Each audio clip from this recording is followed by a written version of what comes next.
Excited na din ba kayo dahil nalalapit na ang JL 46th anniversary at magaganap na yan ngayong October 12, 2024. Every anniversary ng Jesus Lord Church Worldwide, sobrang excited ako dahil naniniwala ako na may gagawin na naman ang Lord na kahimahimala sa buhay ng mga tao. Dahil ako mismo na-experience ko yan last year sa JL 45th anniversary. Hindi naman lingid sa kaalaman ng nakakarami sa mga friends and followers ko dito sa social media na talagang dumaan kami sa matinding pagsubok. Rodney, my husband, ay na-diagnose ng mitral valve prolapse and talagang nag-enlarge yung heart niya and naapektuhan na rin yung other major parts ng kanyang katawan. And by that time, October 14, 2023, tandang-tanda ko, it's our 3rd day sa ICU and almost 1 week na kami sa ospital.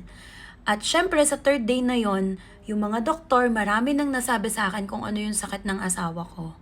And by that time, the doctors even told me also na kapag hindi niya nakayanan at bumigay yung katawan niya, is wala akong magagawa. Wala silang magagawa. Pero I believe na may gagawin ang Lord.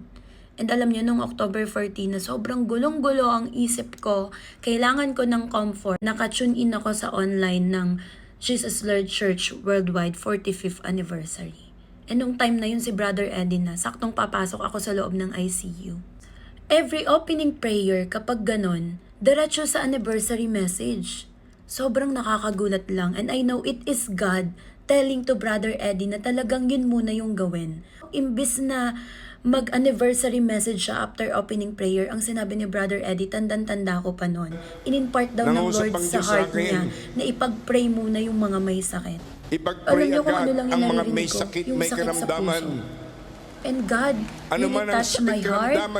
Nilagyan niya ng peace yung isip ko at naniwala ako na matatapos ang lahat, makakalabas kami sa ICU, gagaling yung asawa ko.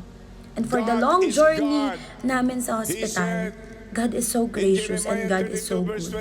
Yung tipong akala mo mawawalan na ng buhay yung asawa ko. Truly that Christ is the answer.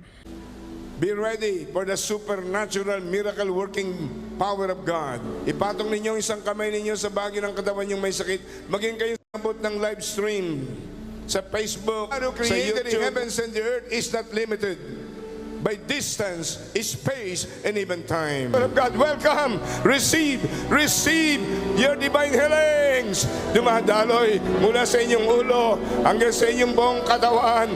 Dumadaloy ang kapangyarihan ng banal na Espiritu ng buhay na Diyos. Hallelujah! At sa inabahaba ng pagsubok namin na yan, truly that God is good. Rod is able to serve God again into the ministry of the Lord. Nakakapag-drive na rin siya ng kotse at ng kahit anong sasakyan.